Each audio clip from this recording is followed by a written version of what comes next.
ay sense ng Senado na payagan ng makabalik ng Pangulong Duterte. At inisa-isa ko rin ang mga katwiran kung bakit dapat siyang payagang umuwi na.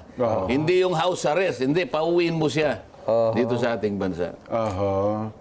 So pinadideklara ko na para lang malaman ng ibig ko sabihin, mapagtalunan.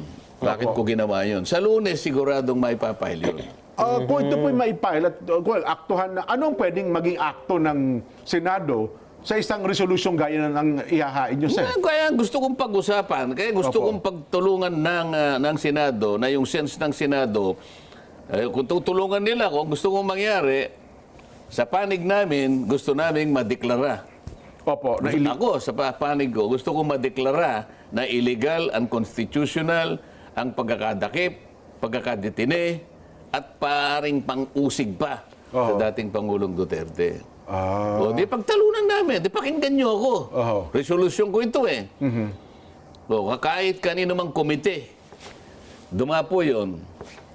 O, edi, sasabihin ko yung katwiran. Nandun naman eh. At yung isa, yung kapinsang buo niya, ay yung sense ng Senado, na kailangan pabalikin ng Pangulong Duterte sa ating bansa. Ang tanong ko natin siguro dyan, kung paano napatunayan, nagsabi ng resolusyon ng Senado, inaprobahan.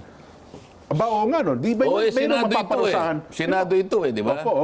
Tsaka na yun, tsaka na natin tingnan. Gusto ko lang ideklara. Okay. O kung nadeklara, di ibig sabihin, illegal halimbawa, constitutional. O di tsaka natin balikan yung Sino Yung bang mga nag-implement, Sino bang gumawa nito? Sino bang nag-implement nito? Para maayos natin.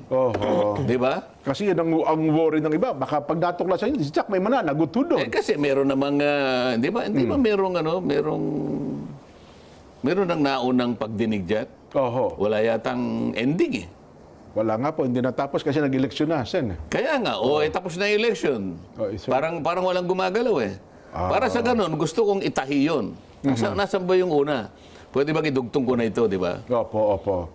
Well, ang kung di ako nagkakamali, yung sa di ba? Yung sa foreign relations, si Senadora Amy Marcos, tinatay. Nagkataon parang ibibigay sa akin ng foreign relations. Ayun, sinasabi ko. Para magkaalaman na kasi. Di ba? Dapat nga ituloy